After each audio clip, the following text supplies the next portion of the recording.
Assalamualaikum warahmatullahi wabarakatuh. Allahumma sholli ala Sayyidina Muhammad wa ala ali Sayyidina Muhammad. Pemirsa yang dirahmati Allah, marilah kita simak ceramah dari Kiai Haji Abdullah Gimnastiar dengan tema Berbuat Baik Mengharap Ridho Allah. Sebelumnya marilah kita perbanyak sholawat minimal 1000 kali sehari, agar hidup kita penuh barokah dan mendapatkan syafaat kelak. Selamat menyaksikan. Mumpung bulan hijrah, yang pertama niat, patahkan semua niat sekali cukup lillahi ta'ala. Inna sholati wa nusuki wa mahyaya wa mamati lillahi rabbil alamin. Ini surat apa ayatnya, tolong dibacakan. Al-An'am 162. Ini kita sering baca tiap sholat. Benar? Sesungguhnya sholatku, ibadahku, hidupku, matiku lillahi rabbil alamin. Harusnya itu sudah cukup. Yang lain-lain ngikut. Kalau kita beli kambing, tali dikasih. Beli tali, nggak ada yang ngasih kambing. Ya, ngerti nggak bu? Nggak ngerti juga nggak apa-apa. Kalau ibu beli kambing, mustahil ibu mangku kambing sendiri, ya kan? Kasih talinya, tapi ibu beli tali tidak akan dapat kambing. Ini kata Ustaz Haikal. Kalau kita ingin akhirat, dunia akan dapat. Tapi kalau kita cari dunia, akhirat tidak dapat. Silakan Ustaz.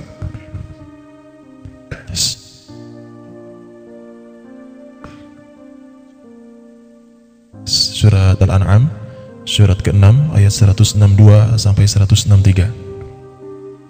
A'udzu billahi minasy syaithanir rajim. Qul inna salati wa nusuki wa mahyaya wa mamati lillahi rabbil alamin. La syarika lahu wa bidzalika umirtu wa ana awwalul muslimin. Katakanlah Muhammad, sesungguhnya salatku, ibadahku, hidupku dan matiku hanyalah untuk Allah, Tuhan seluruh alam. Tidak ada sekutu baginya, dan demikianlah yang diperintahkan kepadaku, dan aku adalah orang yang pertama-tama berserah diri atau muslim. Nah, itulah perintah Allah. Wa ma umiru illa liya'budullaha mukhlishina lahuddin hunafa al-ayah. Allah tidak memerintahkan kecuali mengabdi kepada Allah itu dengan kholis murni. Sudah, mau dibagi susu murni seliter sehari gratis, mau? Jawab, ibu 2 liter sehari mau? Gratis loh bu. Susu segar mau? Tapi dicampur kotoran sapi sedikit. Dikit sesendok kecil atau ya, nggak apa-apa dikocekin, ibu nggak usah lihat ya, mau nggak? Atau jangan sesendok, seujung sendok aja lah sebagainya. Nggak mau bu? Kalau gini, nah itu teh nggak murni lagi susu sapi, air susu sapinya kalau dicampur kotoran.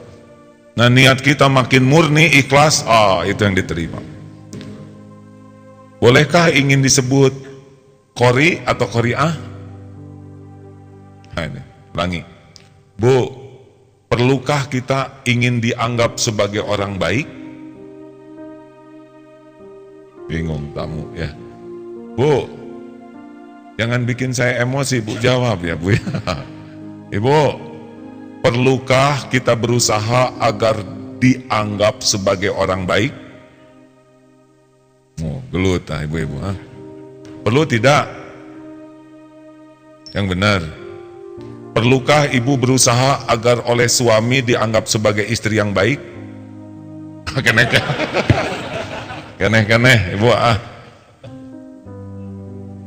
Secara manusiawi perlu, tapi kalau buat beramal, nih saya beritahu ya bu, suami ibu tuh tidak bisa dibulak-balik hatinya oleh ibu.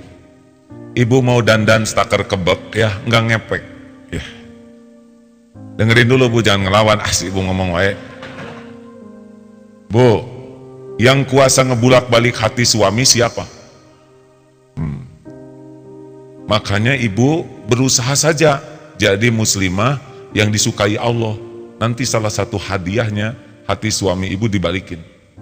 Susah bu. Dan ibu ngegaya juga kurang ngepek bu. Sama, ini juga Lelaki juga, nggak perlu galak-galak sama istri. Udah galak juga cuman mematahkan hatinya. Yang perlu mah jadi suami yang benar, yang Allah sukai, nanti hadiahnya tinggal dibalik-balikin. Ngurus anak juga begitu. Tidak bisa akal-akalan dengan kehebatan teori, tidak bisa. Boleh belajar, boleh tahu teori, boleh, tapi harus tahu yang ngebulak-balik hati adalah Allah. Kalau harus pakai psikologi anak, lah gimana orang tua kita dulu di kampung tidak tahu psikologi anak, benar?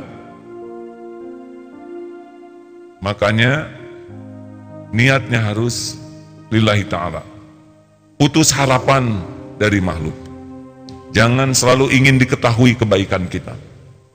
Tidak apa-apa, kita berbuat baik orang tidak tahu, tidak apa-apa. Allah pasti tahu. Wa huwa ma'akum aynama kuntum wallahu bima ta'maluna basir. Dan dia Allah bersamamu dimanapun kamu berada, dan Allah maha melihat apapun yang kamu kerjakan. Innallaha khabirum bima ta'malun.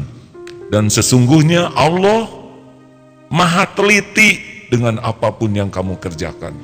Nah, bagaimana kalau kita berbuat baik orang tidak ada yang tahu? Tidak apa-apa? Jawab. Gak apa-apa, Bu. Gak diposting, gimana? Gak apa-apa, Bu. Ibu ngaji tidak diposting, tidak apa-apa. Nanti orang gak tahu dong ibu ngaji. Ibu sedang sujud, dipotret. Amalan wajib, sunnahnya orang lain tahu. Amalan sunnah, sunnahnya sebaiknya tidak harus semua orang tahu. Kalau wajib orang lain tahu jadi dakwah. Saum, sholat, zakat, haji, bagus orang lain tahu. Tapi saum sunnah tidak perlu. Ibu kenapa nggak makan hari ini? Hari apa dong hari ini? Hari Kamis, Bu. Ya Kamis itu apa? Kamis itu sehari sebelum Jumat. Ih, sunnahnya apa Kamis? Nah, jadi ngatot begitu. Jangan ingin diketahui orang, lebih aman. Nah, bagaimana kalau kita berbuat baik orang tidak berterima kasih? Bu, bagaimana kita berbuat baik orang lain tidak berterima kasih? Gimana? Shh, jawab, Bu. Tidak apa-apa. Yang benar. Gak akan sakit hati. Nanti saya anjurkan suaminya ngetes. Memang tidak harus kita nunggu orang berterima kasih. Kita harus berterima kasih kalau orang berbuat baik, sekecil apapun kebaikannya. Tapi kita jangan pernah menunggu orang berterima kasih kalau kita berbuat baik. Karena urusan kita bukan terima kasihnya orang. Urusan kita adalah diterimanya amal kita oleh Allah. Bagaimana kalau sudah berbuat baik, kebaikan kita malah tidak dihargai? Ayo gimana? Jawab, Bu. Ibu udah dandan, suami bukannya muji malah nyebut kesemek. Gimana, Bu? Tahu kesemek?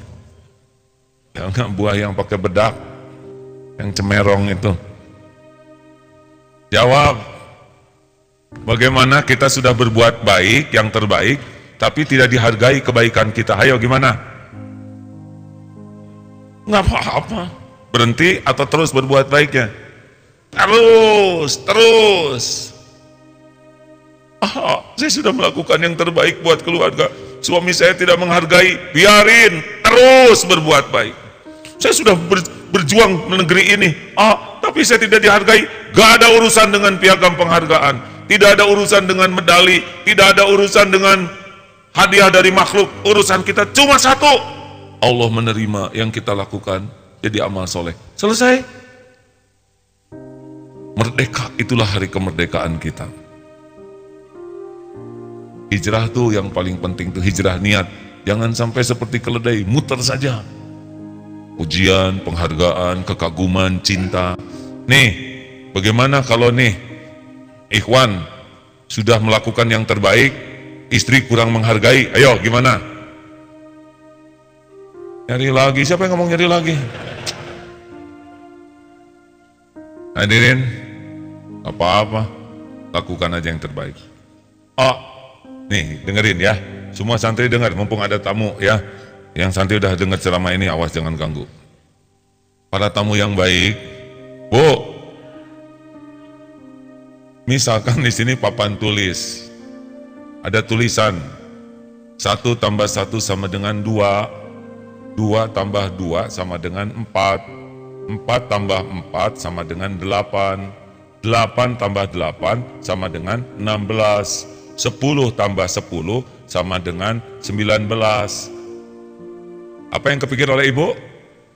Salah yang mana? Hah? Semuanya pikirannya sama? Tuh kan? Kita harus siap menerima kenyataan ini. Yang dilihatnya itu yang salah weh hadirin. 1 tambah 1 sama dengan 2, benar? Nah, itu tadi disebutkan. Enggak aja, fokusnya makan salah wae. Yang benar mah enggak disebut. Harusnya kan AA 1 tambah 1, 2, benar A. 2 tambah 2, 4, itu juga top.